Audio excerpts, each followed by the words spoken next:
Alors, shalom, shalom à tout le monde pour bienvenue en vous disant à cette étude biblique-là, où est-ce qu'on va parler que la parole de Dieu ne change pas.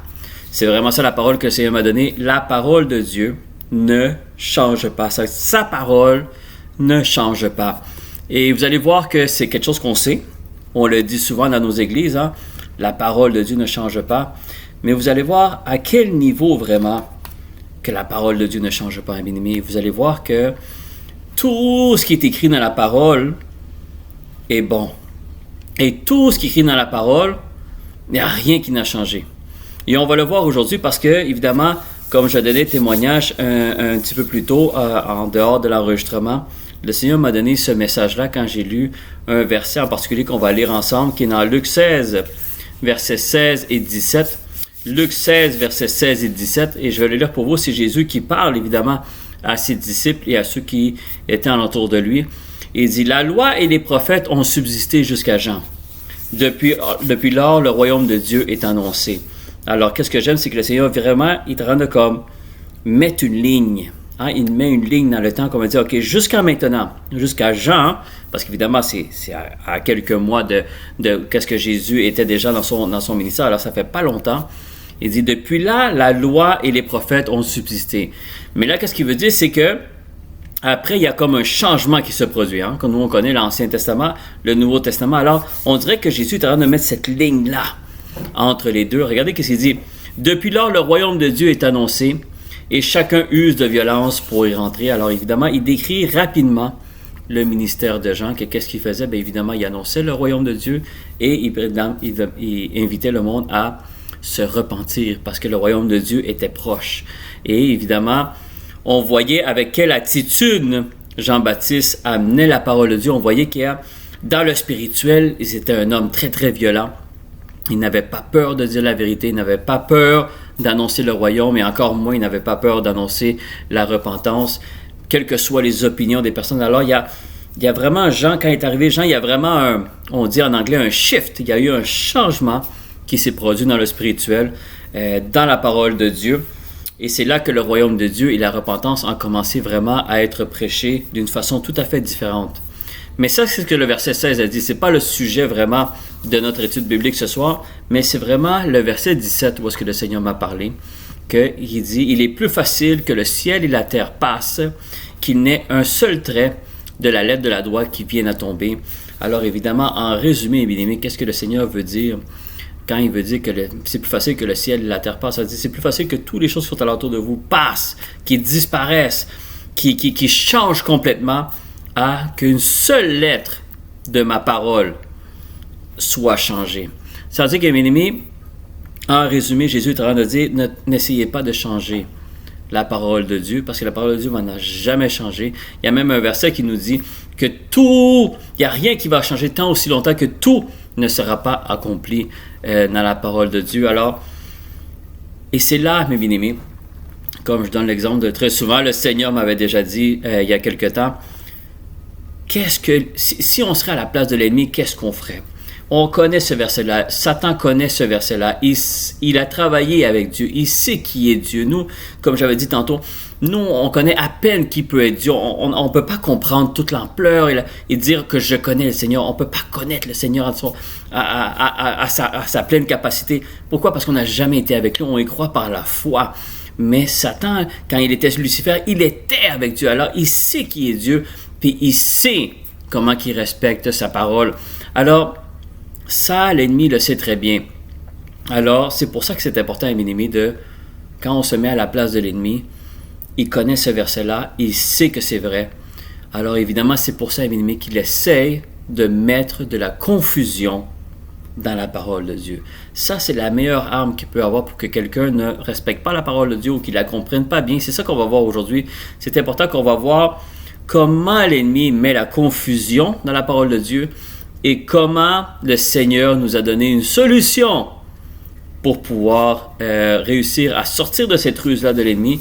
Parce que, mes bien-aimés, je vous le dis, jusqu'au dernier jour qu'on va être ici sur terre, l'ennemi va toujours essayer de nous séduire de quelles que soient les façons.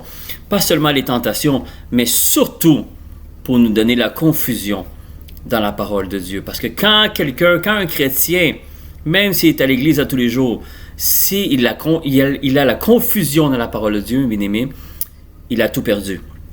Parce que s'il y a un endroit dans ta vie où est-ce que tu ne dois pas être confus, c'est dans la parole du Seigneur. Et que même si tu ne comprends pas tout ce qui est écrit, mais tu y crois, et même si l'ennemi est là pour te mettre un doute, tu es capable de surmonter ça et tu continues à y croire. Et ça, c'est quelqu'un que dans le spirituel est dangereux. Pourquoi? Parce qu'il a tellement confiance au Seigneur que qu'est-ce qui est écrit est bon, il doit être respecté, il doit être obéi. Et c'est pour ça, bien aimé, qu'aujourd'hui, on va voir comment l'ennemi utilise la ruse. Et évidemment, des versets, je pourrais vous en donner. Il y en a des centaines et des milliers d'exemples que je peux vous donner. Des instructions que Jésus nous a données. Des instructions que l'apôtre Paul nous a données, qui évidemment étaient inspirées du Saint-Esprit. Des instructions que l'apôtre Jacques, l'apôtre Pierre, Timothée et toutes les épîtres qu'on peut voir, évidemment, les enseignements qu'on a, que souvent, il y a des choses qu'on veut contourner. Parce que c'est écrit dans la parole de Dieu, c'est écrit, c'est là, mais on dit souvent, puis évidemment ça vient de l'ennemi, ouais, mais peut-être il ne voulait pas vraiment dire ça, il voulait dire une autre chose. Tu sais, il y a 2000 ans, c'était comme ça, là maintenant les temps ont changé. Mais bien aimé, quand vous recevez ce genre de pensée-là, ça vient de l'ennemi. Ça ne vient pas de Dieu. Ça, c'est de la confusion. Et ça, l'ennemi le fait depuis le début des temps. Pourquoi? Parce que quand le Seigneur a écrit ça dans sa parole, parce que vous le savez, bien aimé, des enseignements, le Seigneur en a donné plusieurs. Jésus a fait plusieurs miracles, plusieurs enseignements, mais ils ne sont pas écrits dans la parole de Dieu, parce que la parole de Dieu nous dit, il y a tellement de miracles, il y a tellement de choses que Jésus a fait qu'il n'y aurait pas assez de place sur la terre pour pouvoir mettre tous les livres, pour écrire de tout ce que Jésus a fait. Imaginez-vous tous les messages que l'apôtre Paul a reçus, tous les messages que l'apôtre Pierre a reçus. Mais bien aimé, il n'y a peut-être même pas 1% qui est écrit dans la parole de Dieu de qu'est-ce que réellement tout ce que le Seigneur a communiqué avec son peuple. Mais pourquoi le Seigneur a choisi exactement ces pages-là qui sont dans la parole de Dieu? Pourquoi chaque page, chaque chapitre, chaque verset qu'on voit, pourquoi c'est ces versets-là? Pourquoi c'est ces chapitres-là? Pourquoi c'est ces épîtres-là ou quels que soient les chapitres qui est là dans la parole de Dieu, bien aimé? C'est parce que le Seigneur a décidé que c'est ça qu'on a besoin de savoir. Parce que quand je vous dis, bien aimé, tout ce que depuis la création, le Seigneur a fait jusqu'à, évidemment, les annonces de la fin des temps, c'est-à-dire il y a 2000 ans, avec Jésus, l'apôtre Paul et tous les autres apôtres, il y a peut-être entre 4 et 5 000 années qui ont passé, à peu près, si on se fie à la parole de Dieu. Ça ne peut pas être tout dit dans un seul livre. Évidemment, ça a été résumé dans un seul livre, mais quand tu fais un résumé de quelque chose, c'est que tu vas mettre les choses les plus importantes. Tu vas mettre les choses les plus concrètes pour que les personnes puissent comprendre vraiment la parole de Dieu. Alors pourquoi je vous dis cela, mes bien-aimés? C'est parce que quand vous lisez la parole de Dieu, quel que soit le verset, le chapitre, la page que vous êtes, mes bien-aimés, ces paroles-là, ils sont là parce que le Seigneur a voulu que ça soit là. C'est pas un hasard, c'est pas juste... Non, c'est là, mes bien-aimés, c'est parce que ça doit être là. Et savez-vous quoi? S'il n'y a personne qui a décidé qu'est-ce qui allait être là, c'est qui a décidé d'être là? C'est l'Esprit de Dieu qui a animé cette personne-là. Et c'est ce qu'on croit, mes bien-aimés. La parole de Dieu, souvent, on va dire, c'est écrit par l'homme, c'est écrit par... Oui, ça a été écrit par des mains d'hommes, mais ça a été inspiré par l'Esprit de Dieu.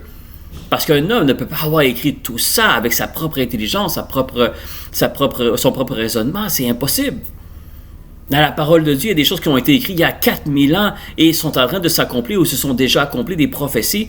Et même les scientifiques regardent et disent, mais comment est-ce possible que ça s'est produit? Alors, un homme ne peut pas avoir écrit ça avec son intelligence. Tout ce qui est là dans la parole de Dieu, mes aimés, c'est l'Esprit de Dieu qui a animé quelqu'un à écrire. Parce qu'il y a des choses il n'est pas possible qu'un homme avec son intelligence puisse le faire. Et c'est pour ça, mes aimés, que nous, on croit en ça. Alors, si nous, on croit en ça, ça veut dire que tout ce qui est écrit, mes aimés, doit être respecté et obéi. Sans exception. Alors, si vous recevez une pensée, comme je vous ai dit tantôt, est-ce que vraiment Jésus a voulu dire ça? Est-ce que vraiment l'apôtre Paul a voulu dire ça? Est-ce que Pierre, peut-être, est-tu convaincant? Non, mes bien-aimés. Ça, c'est de la confusion.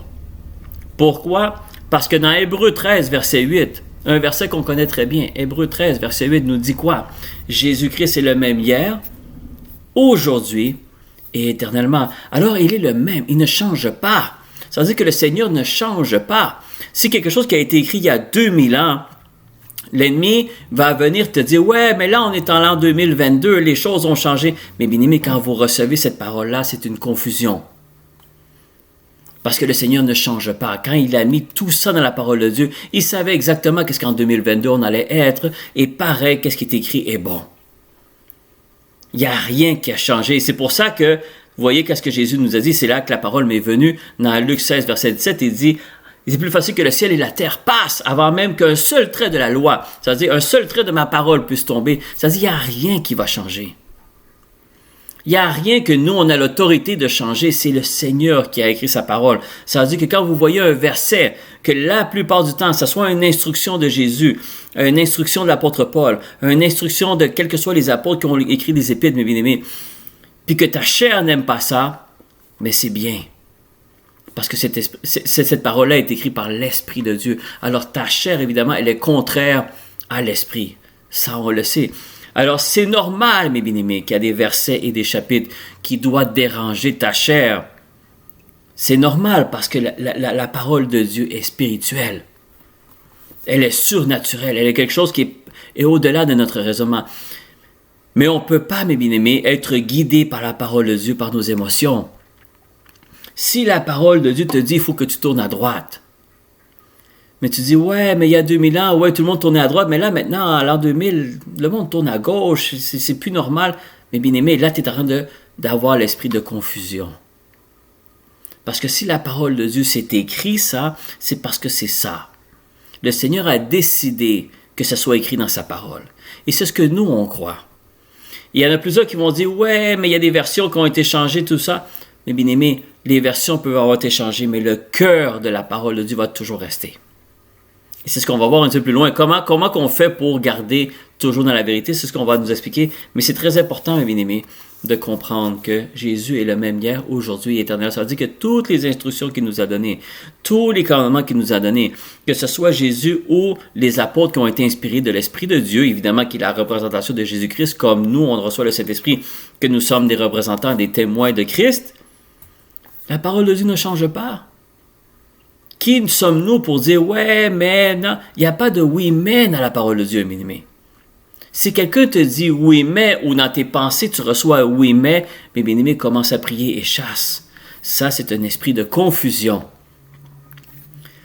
Parce que, regardez qu'est-ce que je dis dans... Évidemment, le Seigneur parlait à Jérémie, évidemment, dans le premier chapitre, verset 12, et l'Éternel me dit « Tu as bien vu, car je veille sur ma parole pour l'exécuter. » Jérémie 1, verset 12.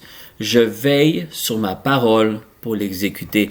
Et ça, bien aimé, des versets, il y en a des dizaines, si ce n'est pas des centaines, où est-ce que le Seigneur te dit qu'il y a une seule chose qui va respecter toujours et toujours et toujours, c'est sa parole. Dites de différentes façons, évidemment, parce que quand Jésus nous le dit dans Luc 16, verset 17, c'est ce que ça veut dire. C'est que le Seigneur ne va pas se retourner de sa parole et dire « Ah ouais, finalement, j'aurais pas dû écrire ça. Ah, finalement, peut-être que non, c'est vrai, l'être humain a changé, je devrais changer ma parole. » Non, mes bien-aimés. Ça, c'est la confusion. Vous savez pourquoi je vous en parle, mes bien-aimés? Parce que ça nous arrive tous. Pourquoi? Parce que la chair n'aime pas ça, entendre la vérité. Notre chair n'aime pas ça, entendre la vérité. Et c'est normal. Parce que la vérité, elle est spirituelle. Et la chair et l'esprit, ils sont contraires à eux. Et vous allez voir, bien aimés, c'est ce que je disais, Satan a fait ça depuis le début. Depuis le début, il joue avec la parole de Dieu. Il met la confusion pour que le péché rentre, pour que la désobéissance rentre. C'est ce qu'il fait. Et c'est pour ça que j'avais marqué, Satan séduit depuis le commencement. Et il va continuer à le faire jusqu'au dernier jour. C'est sa stratégie. Regardez, on va aller au début de la parole de Dieu. On va aller dans Genèse. Chapitre 3, excusez-moi. Genèse, chapitre 3, on va lire les premiers 6 versets. Et vous allez voir que Satan travaille comme ça depuis le début. Et encore aujourd'hui, en 2022, ça fait quoi? 6500 années depuis que Genèse, à peu près, si on se fie à la parole de Dieu, je n'ai pas trop étudié dans ces années, mais ça doit jouer entre 6 et 7 000 ans que Genèse, et pas des millions d'années comme plusieurs nous disent que les dinosaures ont existé il y a des millions d'années. Mais bien aimé, on se fie à nous, qu'est-ce que la parole de Dieu nous dit. Mais depuis ce commencement-là, Satan était déjà en train de jouer avec la parole de Dieu. Et c'est comme ça qu'il a séduit Adam et Ève. Alors regardez Genèse chapitre 3, versets 1 à 6. Regardez qu'est-ce qu'il dit. Le premier verset, il dit « Le serpent était le plus rusé de tous les animaux des champs que l'Éternel Dieu avait fait. Il a dit à la femme, alors le serpent est en train de parler à qui? À Ève. Regardez qu'est-ce qu'il dit. Dieu a-t-il réellement dit, vous ne mangerez pas de tous les arbres du jardin? Voyez comment il pose la question? Est-ce que le Seigneur t'a vraiment dit ça? Pourquoi? Parce qu'ils ont reçu une instruction de Dieu. C'était quoi l'instruction de Dieu? Il dit, je vous donne autorité sur tout. Je vous donne tout. Tout est à vous. La seule chose que je vous demande, c'est d'aller pas dans cet arbre-là. N'allez pas dans cet arbre-là parce que c'est là où est-ce que cet arbre-là, ça va vous amener à la mort. Et le Seigneur n'a pas donné plus d'explications que ça. Il n'a pas dit, ouais, mais le péché, non. Il a dit, touche pas à cet arbre-là, c'est tout. Et c'est comme un parent à ses enfants. Quand ils sont à un certain âge, quand ils sont très jeunes, tu n'as pas besoin d'expliquer vraiment le tout, le pourquoi. Tu dis, non, tu ne fais pas ça. Et l'enfant doit obéir. Et après, évidemment, quand il va prendre de la maturité, il va comprendre que, c'est pour ça que mes parents, ou peut-être quand ils vont grandir, tu expliques pourquoi tu empêches de faire les enfants. Mais quand ils sont bébés, ou quand ils sont très jeunes, mais tu n'es pas en train d'expliquer tout pourquoi. Et le Seigneur, c'est ça qui arrive, il a dit, tu ne touches pas à cette arbre-là. C'est un commandement que le Seigneur te donne. C'est une instruction que le Seigneur te donne. Alors, regardez comment Satan y travaille. Dieu t'a-t-il dit réellement, ne mange pas l'arbre de ce fruit de jardin? Alors, vous voyez comment il amène la confusion? Vous voyez comment il amène la confusion? Il est en train de poser, est-ce que le Seigneur t'a vraiment dit ça? Regardez après, il dit, la femme répondit au serpent, nous mangeons du fruit des arbres du jardin. Mais quant au fruit de l'arbre qui est au milieu du jardin, Dieu a dit, vous n'en mangerez point et vous n'y toucherez point, de peur que vous en mouriez. Alors, Ève répète le commandement, répète la parole que Dieu lui a donnée. Et regardez ce qu'il dit après. Alors le serpent dit à la femme, vous ne mourrez point. Mais Dieu sait que le jour où vous en mangerez, vos yeux s'ouvriront et que vous serez comme des dieux connaissant le bien et le mal. Vous voyez comment il est séduit, mes amis? Il a dit, est-ce que le Seigneur t'a vraiment dit ça? Ève a dit, oui, il nous a dit ça. C'est ce que ça veut dire. Il dit, non, c'est pas vrai. Le Seigneur ne veut pas que tu fasses ça parce qu'il a peur que tu deviennes ta. Vous voyez comment il a la séduction, mes amis? Et c'est comme ça que la femme vit que l'arbre était bon à manger et agréable à la vue et qu'il était précieux pour ouvrir l'intelligence. Elle a pris le fruit et mangea et en donna aussi à son mari qui était auprès d'elle. Ils en mangèrent. Pourquoi? Parce qu'ils ont été tentés. Mais la tentation est venue comment? Par une séduction, par la confusion de qu'est-ce que Dieu avait dit de faire. Vous voyez comment l'ennemi a joué avec la parole du Seigneur. Il a dit, le Seigneur, t'as-tu vraiment dit ça? Non, c'est pas ça. Le Seigneur veut pas que tu deviennes un Dieu. C'est pour ça qu'il t'empêche. Non, le Seigneur a dit, si tu manges, tu vas mourir. C'est pas qu'il t'empêche d'être un Dieu. Il t'a dit, c'est la mort. Et Ève le savait.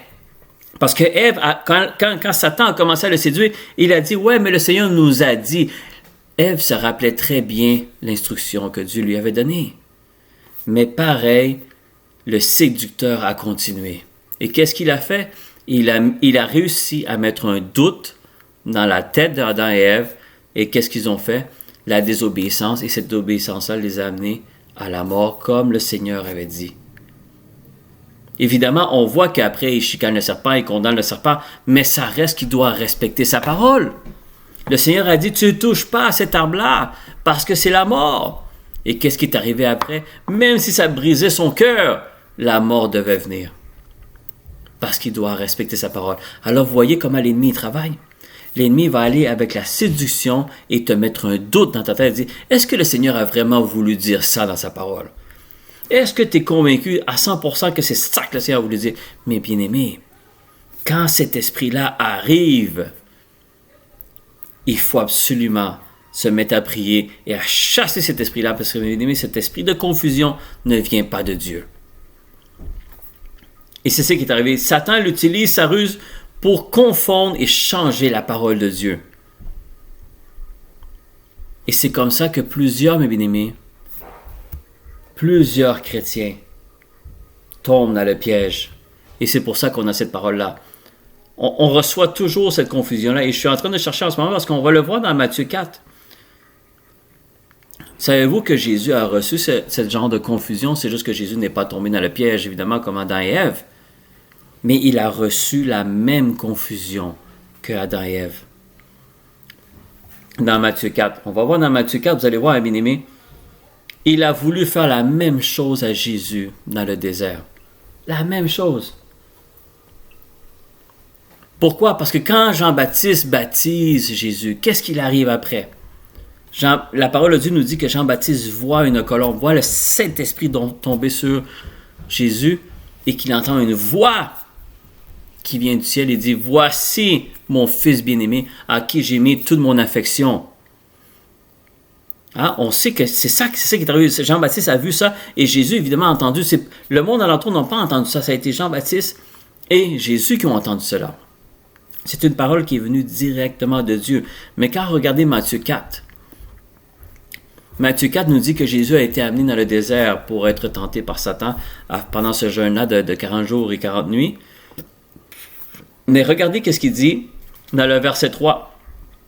Oh, on va commencer le verset 2. Il dit « Après avoir jeûné 40 jours et 40 nuits, il eut faim. » Regardez qu'est-ce qui arrive. Le tentateur, le serpent qu'on a vu là, depuis le début Genèse, le tentateur s'en rapproché, lui dit « L'éducat, qu'est-ce que Satan lui dit? C'est quoi la première chose qu'il lui dit?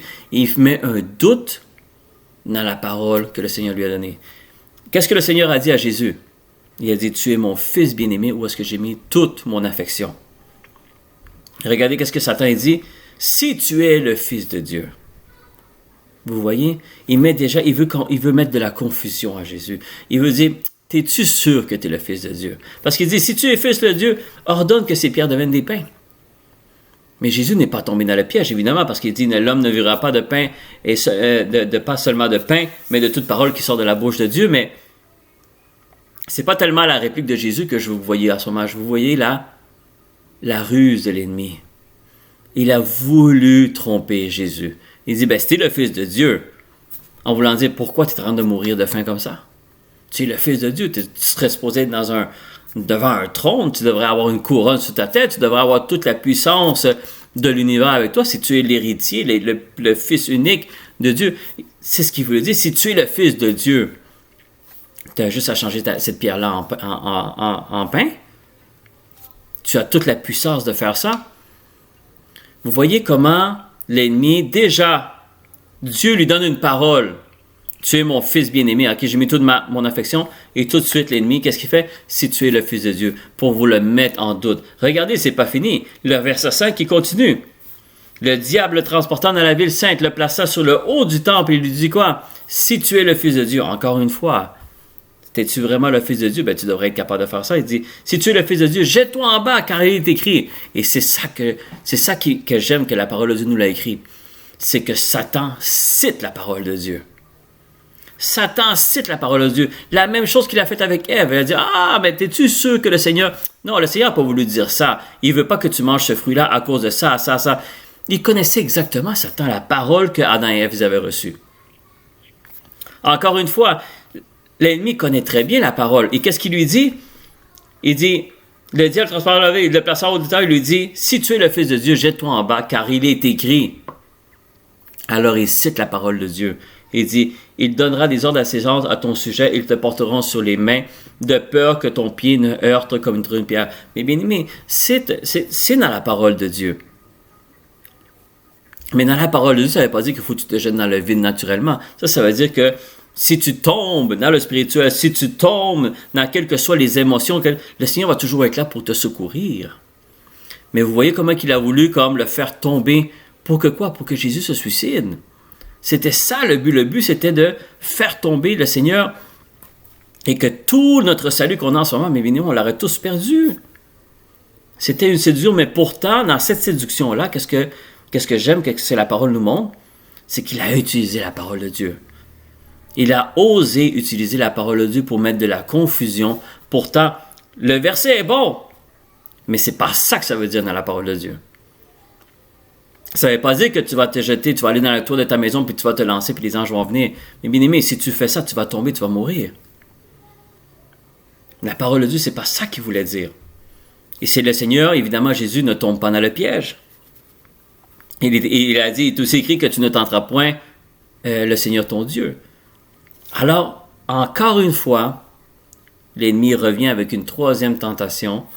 Dans le verset 8, le diable, transparent, encore sur une montagne très élevée, lui montre tous les royaumes du monde et leur gloire. Et lui dit, je te donnerai toutes ces choses si tu te prosternes et tu m'adores. Mais bien aimé, ça c'est la tentation de la chair. Et savez-vous quoi, bien aimé?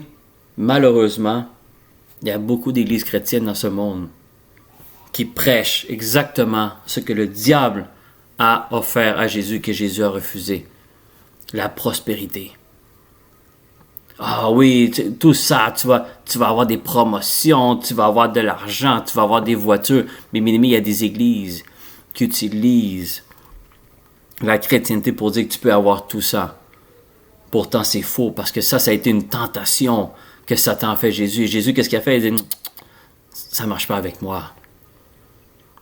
Pourtant, il y a des églises qui vont utiliser plusieurs versets bibliques, mes bien-aimés, pour vous montrer que vous pouvez arriver en haut, vous pouvez prospérer, vous pouvez faire tout ça. Mais bien-aimés, c'est pas ça qui est important pour nous.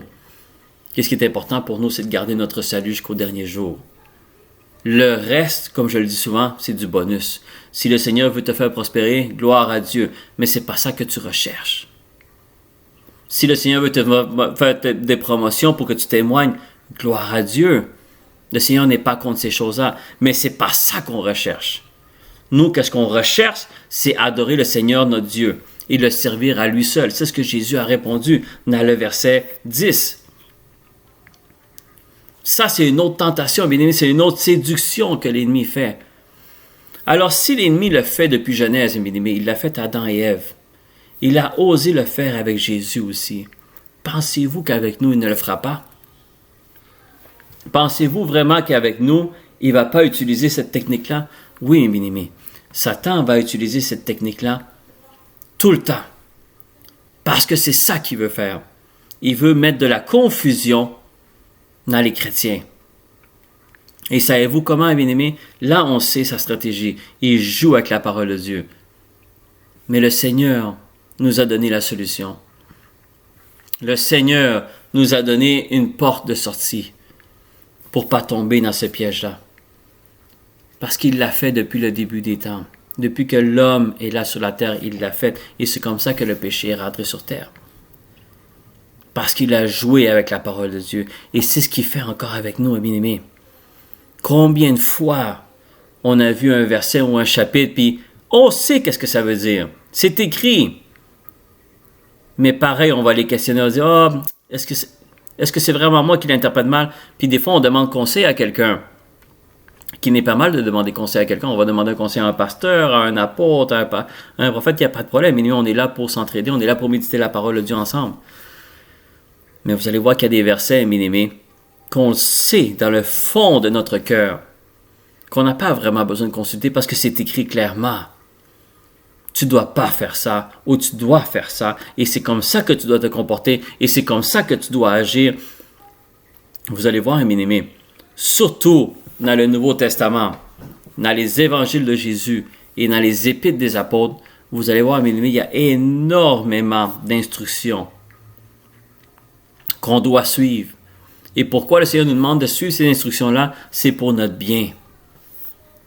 Parce qu'il sait que c'est ça qu'il faut faire. Même si ta chair n'aime pas ça, la parole de Dieu ne change pas, mes amis. C'est pour ça qu'il faut toujours revenir à ce que Luc 16, verset 17 nous dit. Jésus nous dit, il n'y a pas un seul trait de la parole qui va changer. Essayons pas de changer la parole de Dieu, mes amis. Il y a un verset aussi que je n'ai pas pris en note, j'ai oublié, ça m'est venu en l'esprit en ce moment, le Seigneur m'avait dit de le marquer, mais Il y a un verset, si je ne me trompe pas, c'est Pierre qui dit ça dans son épître, qui dit « Ne mettez-vous pas tous à enseigner la parole, parce que nous serons jugés plus sévèrement. » Ce verset-là, souvent, m'a fait peur. Et encore une fois, des fois, ça me fait peur aussi, dans le sens comme le Seigneur prend tellement au sérieux sa parole, mes amis, qu'il dit « Ne vous mettez pas tout à l'enseigner, parce que ceux qui enseignent ma parole, ils vont être jugés beaucoup plus sévèrement. » Et qu'est-ce que ça veut dire, mes amis? Le Seigneur est en train de nous dire « Tu ne joues pas avec ma parole. » Tu peux jouer avec plein de choses dans ta vie. Tu en subiras les conséquences. On sait que ce n'est pas une question de jouer avec ton mariage, jouer avec ta famille, jouer avec ton travail. Mais s'il y a une chose que le Seigneur va nous juger beaucoup plus sévèrement, c'est si tu joues avec sa parole. Pourquoi? Parce que si tu ne connais pas la parole, ou tu n'interprètes pas la parole, ou tu ne consultes pas le Saint-Esprit pour sa parole, puis en plus tu es dans la confusion et tu enseignes cela aux autres, ça veut dire que si toi tu es confus, tu es aveugle, tu es en train de confondre d'autres personnes, ou tu es en train de rendre aveugle d'autres personnes. Mais bien aimé, c'est pour ça que le Seigneur a dit, joue pas avec ça. Je vais être beaucoup plus sévère pour celui qui enseigne la parole. Et je sais que le Seigneur m'a appelé à enseigner la parole, bien aimé. Et c'est pour ça que souvent, bien aimé, ça m'inquiète dans un sens comme je ne dois pas jouer avec la parole de Dieu. Je dois m'assurer de tout ce que le Seigneur me donne comme enseignement. Je ne mette pas seulement qu'est-ce que Ariel pense, mais il faut que je mette qu'est-ce que le Saint-Esprit me demande de partager. Et souvent, ça m'est arrivé, bien aimé, de mettre mes émotions. Et quand on parle des émotions, ça veut dire c'est la chair, c'est pas bon. Mais ça nous arrive tous. L'important, c'est de prendre conscience et de se repentir. Mais quand le Seigneur a dit, faites attention de ne pas tous enseigner parce que je vais vous juger plus sévèrement, ça veut dire, bien aimé, en d'autres mots, ne joue pas avec ma parole. Ne joue pas avec ma parole. Il ne faut pas jouer avec la parole de Dieu. Si tu ne comprends pas, consulte, mais ne dis pas n'importe quoi. Parce que ça peut être dangereux, ça peut affecter, évidemment ça t'affecte toi, mais tu peux affecter les personnes qui t'écoutent. Et c'est pour ça que c'est important, bien aimé, de toujours être guidé par quoi? Le Saint-Esprit. Si tu évangélises, si tu prêches, si tu prophétises, mes bien-aimés, il y a beaucoup de personnes, bien-aimés, qui prêchent, qui évangélisent et qui prophétisent dans la chair.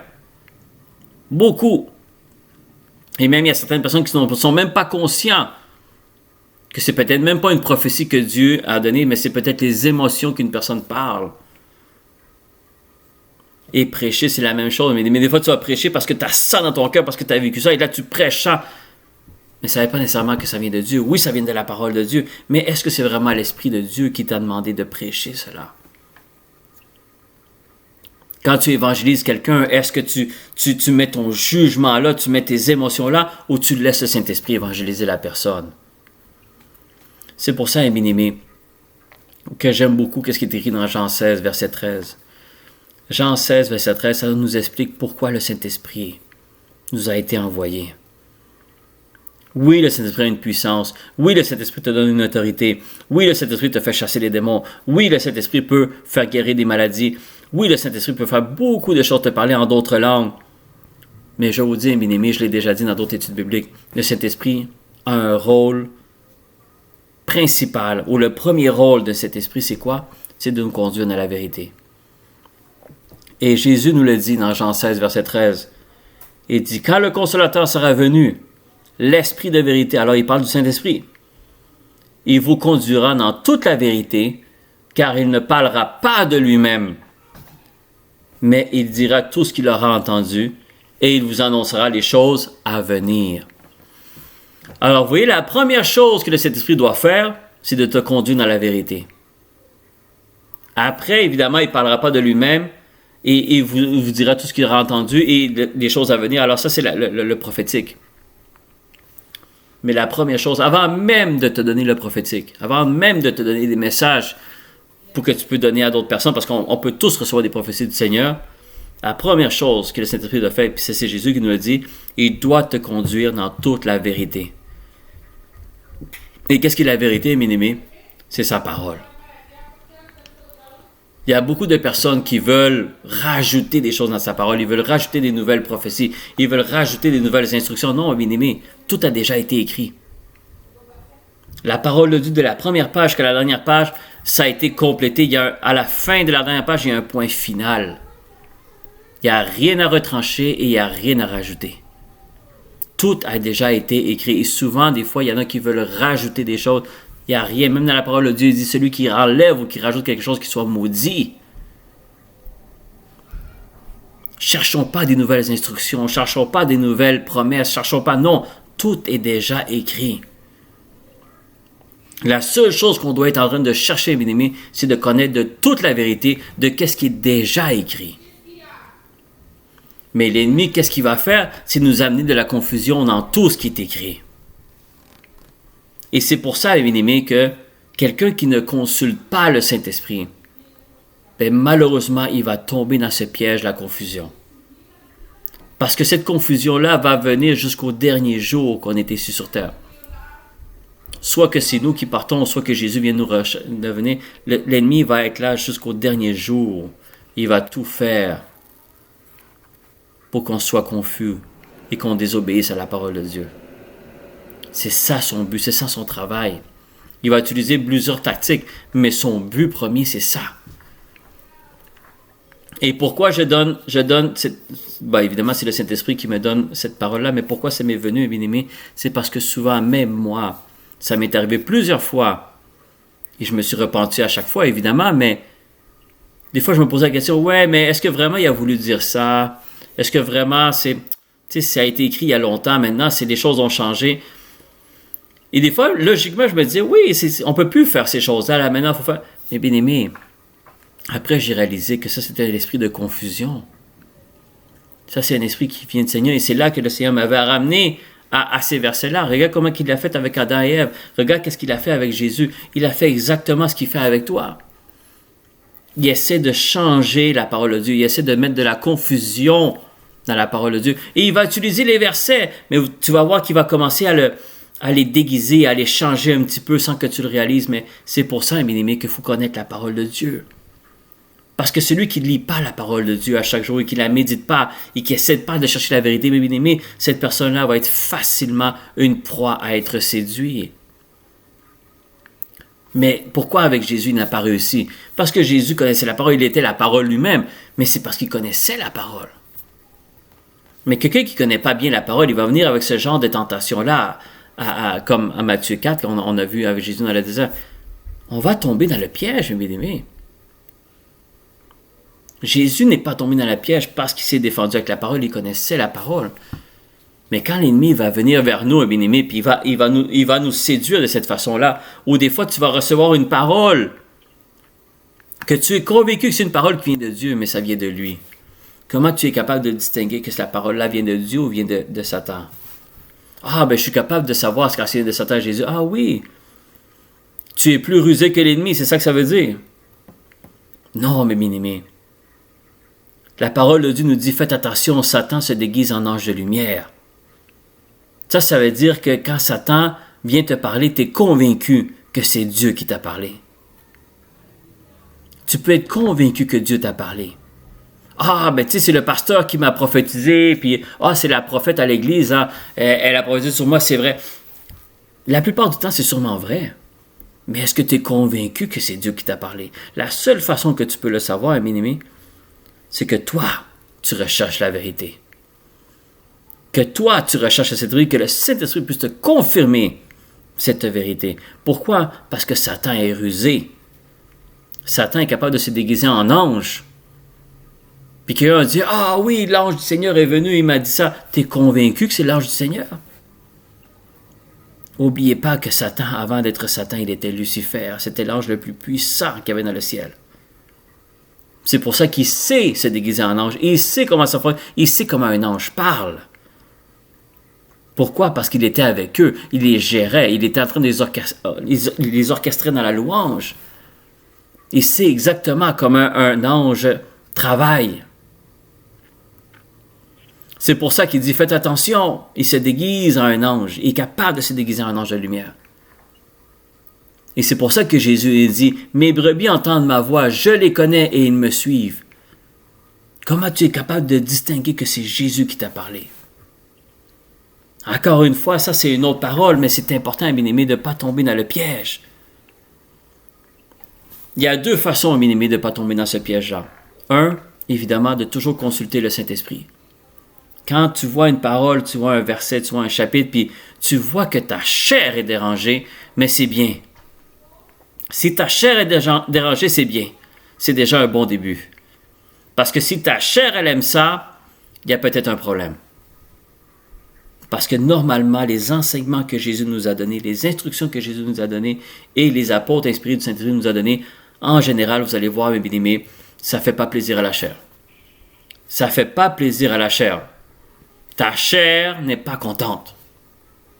Alors, si tu ressens que ta chair n'aime pas l'instruction que tu as reçue, c'est déjà un bon début.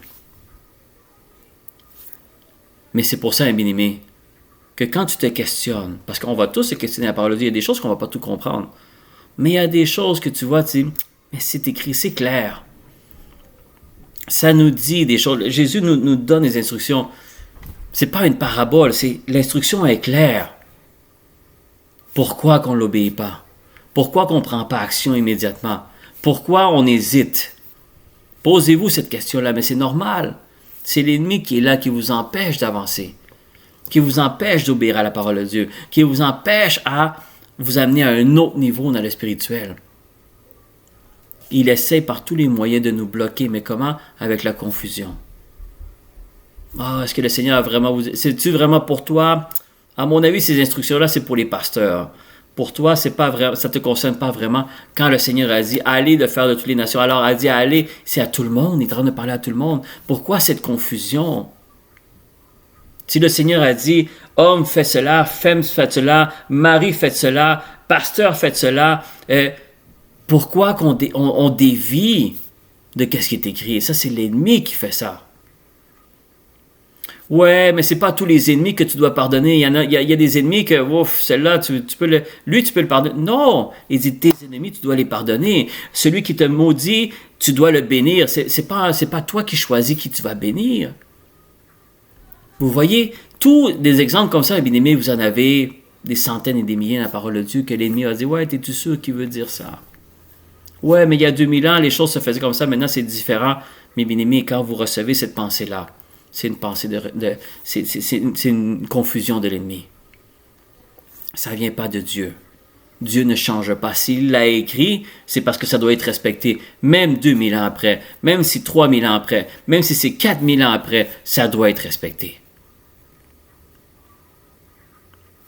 Et c'est pour ça, bien aimé, que cette parole-là, je l'ai reçue. Et une autre chose aussi qui est importante, c'est qu'est-ce que Romains 2, verset 11 nous dit. Romains 2, verset 11 nous dit quelque chose de très, très puissant. Évidemment, l'Esprit de Dieu qui parle à travers l'apôtre Paul, que le Seigneur va toujours respecter sa parole. Il dit, car devant Dieu, il n'y a point d'acception de personne. Ça veut dire, bien-aimé, de la même façon que le Seigneur dit, ne change pas, il est le même hier, aujourd'hui, éternellement. Ça veut dire qu'il ne va pas faire une exception pour Pasteur Ariel. Ah, mais Pasteur Ariel est gentil, je vais faire une exception avec lui. Non, ça ne marche pas.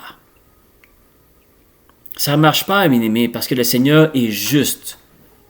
Le Seigneur est juste. De la même façon qu'il va faire respecter à tout le monde sa parole, il doit me la faire respecter à moi aussi. Et il ne peut pas contourner, il ne peut pas tourner les coins ronds, il doit respecter seulement sa parole. Et c'est pour ça qu'il dit, car devant Dieu, devant sa parole, devant sa vérité, il dit, il ne fait pas l'exception de personne. Ça veut dire qu'il n'y a personne qui va dire, Seigneur, pour toi ou pour vous, je vais faire une exception pour vous. Non, ça ne marche pas.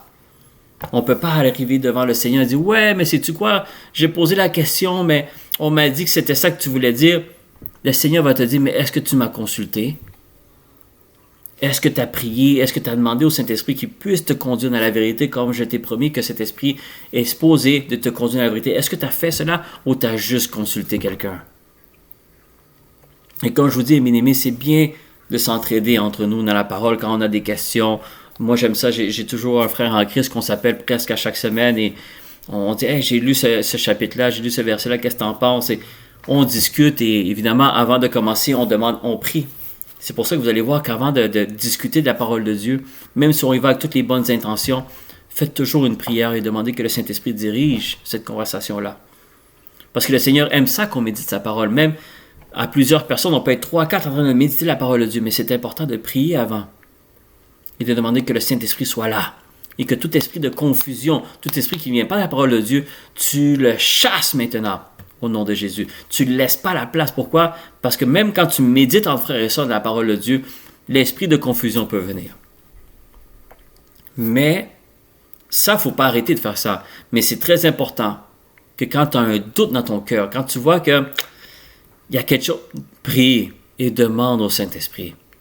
Demande au Seigneur, Seigneur, j'ai besoin de confirmation de ta parole. J'ai besoin que tu m'aies écrit cela. Je le comprends, mais on dirait que j'ai la difficulté à le respecter parce que soit que dans ton église, tu ne le vois pas, soit qu'on t'a dit le contraire, on t'a dit, ouais, c'est pas vraiment ça qu'il veut dire. Mais tu vois que c'est écrit. Demande au Seigneur. Le Seigneur va t'éclaircir. Parce que c'est une vérité. Le Seigneur, Jésus a dit, l'Esprit de vérité est supposé de te conduire dans toute la vérité. Ça, c'est le premier rôle du Saint-Esprit. Il dit, vous serez mes témoins partout où est-ce que vous allez. Mais un témoin, c'est parce que tu vas représenter Christ. Alors, si tu représentes Christ, mais tu dois comprendre la parole de Christ. Parce que tu représentes le Seigneur. Mais l'ennemi est là pour nous mettre de la confusion, bien-aimés. Il est là pour nous dire comme ça, c'est pas valide ou ça, c'est valide. Non, bien-aimés, on ne peut pas faire ça avec la parole de Dieu. C'est soit que tu prends tout ou tu laisses tout. Mais tu ne peux pas prendre la moitié. Et c'est pour ça que je dis souvent, bien-aimés, que toute la parole de Dieu est bon. Mais moi, souvent, où est-ce que je mets la plupart de mon énergie, ça c'est personnel, c'est un conseil que je donne à la plupart, c'est surtout l'Évangile et les Épîtres. Pourquoi? Parce que c'est là où est-ce qu'on trouve la grâce. C'est là où est-ce qu'on trouve les instructions que Jésus nous a données. C'est là où est-ce que le Saint-Esprit a commencé à parler à travers des hommes et qu'on a reçu des enseignements. Que ce soit de Paul, que ce soit de Pierre, que ce soit de Jacques, de tous les apôtres qui sont là, mais surtout, bien-aimés, les instructions que Jésus nous a données. Parce que si on veut devenir des témoins de Christ, ben, il faut qu'on sache comment notre maître a fonctionné, qu'est-ce qu'il nous a enseigné, qu'est-ce qu'il a écrit, comment il fonctionnait, comment il parlait, qu'est-ce qu'il enseignait, qu'est-ce qu'il nous disait de faire, qu'est-ce qu'il nous disait de ne pas faire. Et après, une fois que Jésus est parti, ben, il y a eu la relève, il y a eu les apôtres, ils ont continué. Il dit, qu'est-ce que Jésus nous demande de faire par l'Esprit de Dieu? Qu'est-ce que Jésus nous demande de ne pas faire? Et ça a continué par après. Ça, c'est des enseignements qui sont très importants, bien aimés, mais on ne peut pas prendre un chapitre, on peut prendre un verset, puis faire comme, sais-tu quoi, ça, je ne suis pas sûr, on va le laisser de côté. Tu ne peux pas faire ça. Ça, c'est l'esprit de confusion. Ça, c'est ce que l'ennemi veut. Et qu'est-ce qui arrive? C'est que tu peux échouer dans la course à cause de cela. Et le Seigneur nous aime, bien aimés, il nous aime, il ne veut pas qu'on tombe dans la confusion. Mais un jour, quand on va arriver devant lui, même s'il nous aime, c'est la parole qui va toujours tenir. C'est la parole et on ne pourra pas dire « Ouais, mais j'avais pas trop compris. Ouais, mais on m'a dit. » Non, tu ne pourras pas tomber là-dedans. C'est pour ça, bien aimé, que le salut est personnel. Tu peux demander conseil des personnes, c'est bien. Mais assure-toi de toujours avoir la confirmation du Saint-Esprit. Ouais, mais à mon église, on fait ça, puis... Ouais, mais la parole de Dieu te dit le contraire. Pourquoi? Et c'est là qu'il faut que tu demandes au Saint-Esprit d'être éclairé, de t'éclairer dans cette situation-là. Parce que une fois que tu reçois la vérité, tu ne veux pas la garder pour toi, tu veux la partager aussi. Parce que tu tiens à cœur que les personnes qui sont dans la confusion puissent connaître la vérité.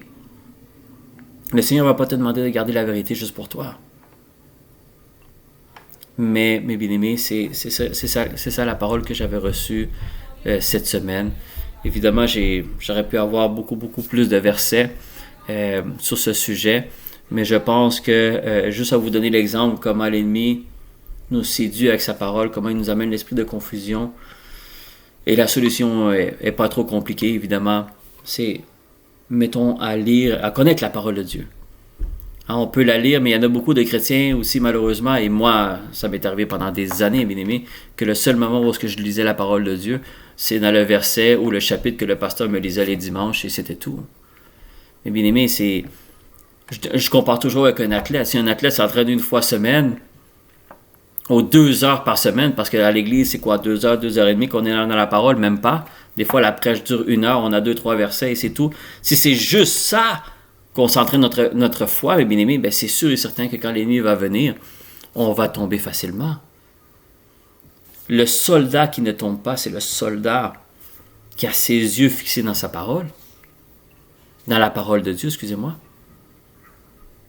On ne peut pas juste lire la parole de Dieu le dimanche quand on est à l'église, puis après le restant de la semaine, on ne la lit pas. Mais c'est sûr que l'ennemi va venir. Il va se déguiser en ange de lumière. On va tous tomber dans le piège. C'est normal, l'ennemi, parce qu'on ne connaît pas la parole. Alors lui, il va juste jouer avec un mot, il va jouer avec la phrase. On va dire, ah ben oui, c'est écrit dans la parole. C'est le Seigneur qui me parle. Pourtant, ça a été l'ange de lumière qui s'est déguisé Satan et qui t'a juste séduit avec une parole qui ressemble à la parole de Dieu, mais qui n'est pas la parole de Dieu. Mais celui qui connaît la parole de Dieu, puis quand la séducteur arrive, il va savoir que c'est pas Dieu. C'est pour ça qu'il dit, mes brebis entendent ma voix, ils me reconnaissent. Ça veut dire que quand Jésus va te parler, automatiquement tu sais que c'est Jésus. Mais ça veut dire que automatiquement, quand c'est Satan qui te parle, automatiquement tu vas savoir que c'est lui qui te parle. Pourquoi? Parce que tu as une relation avec Jésus, tu connais sa parole. C'est ça, mes bien-aimés, qui fait la différence. C'est de connaître la parole de Dieu. On ne peut pas juste attendre à dimanche ou à la ligne de prière pour dire, ben, c'est là que je vais apprendre la parole. Non, on peut lire la parole de Dieu à tous les jours, mais à tous les jours, on peut demander au Seigneur, enseigne-moi, même si ça prend 15, 20, 30 minutes de ton temps dans une journée. En 30 minutes, le Seigneur peut t'enseigner énormément de choses en 30 minutes. Qui n'a pas 30 minutes dans sa journée, bien-aimé? On a tous un 30 minutes. On a juste à couper quelque part, dans d'autres places. Ou même si on doit couper 30 minutes de notre sommeil, mais il y a un 30 minutes qu'on a quelque part dans la journée. Et ça, 30 minutes, c'est pas beaucoup. Mais déjà, qui n'a pas 30 minutes? Mais en 30 minutes, je vous dis, bien aimé, vous méditez un chapitre pendant 30 minutes, le Seigneur peut vous donner beaucoup de messages, peut vous donner beaucoup de confirmations. Mais l'ennemi nous empêche, c'est normal, il nous empêche de faire ça.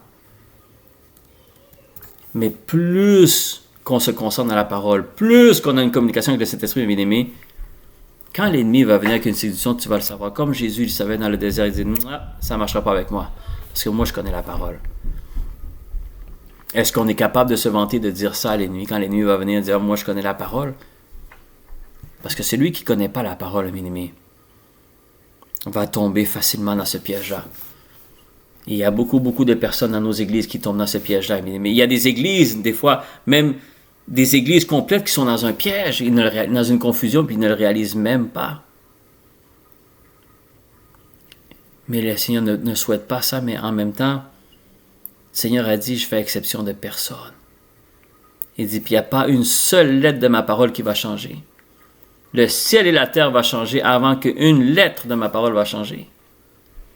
Puis la parole de Dieu dit, Jésus est le même hier, aujourd'hui, éternellement. Ça veut dire que qu'est-ce que Jésus a dit il y a 2000 ans, c'est toujours bon pour 2022. Et ça sera toujours bon pour 2023 et 2024, et ça ne va pas changer. Ça ne va jamais changer, mes amis. Nous, on change, mais Dieu ne change pas. Sa parole ne change pas. C'est nous qui changeons, mais pas lui. Nous, souvent, on est infidèles. Lui, il reste toujours fidèle. C'est pour ça, mes amis, que sa parole, quand vous lisez quelque chose, encore une fois, je vais finir avec ça. Posez-vous la question pourquoi c'est écrit. Et même si vous n'avez pas la réponse de pourquoi c'est écrit, obéissez. C'est écrit dans la parole de Dieu. Le Seigneur a choisi que ce soit là. Il y a une raison. Il y a une raison pourquoi c'est là. Qui sommes-nous pour juger qu'est-ce qui est bon, qu'est-ce qui n'est pas bon dans la parole de Dieu, mes amis? Et c'est pour ça que c'est important. 1, lire le plus souvent et la méditer le plus souvent la parole de Dieu. Et 2, consulter le Saint-Esprit. Quand vous n'êtes pas convaincu de vraiment comprendre ce qui est écrit, parce que le Saint-Esprit va nous révéler la vérité. Ça, quelqu'un qui fonctionne comme ça, je ne dis pas qu'il ne va jamais faire d'erreur. Mais pour l'ennemi, ça va être très difficile de le séduire et de le confondre.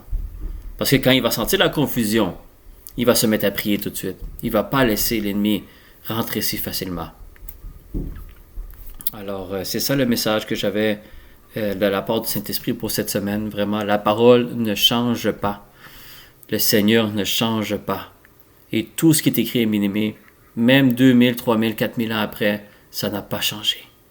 ça reste toujours la même chose.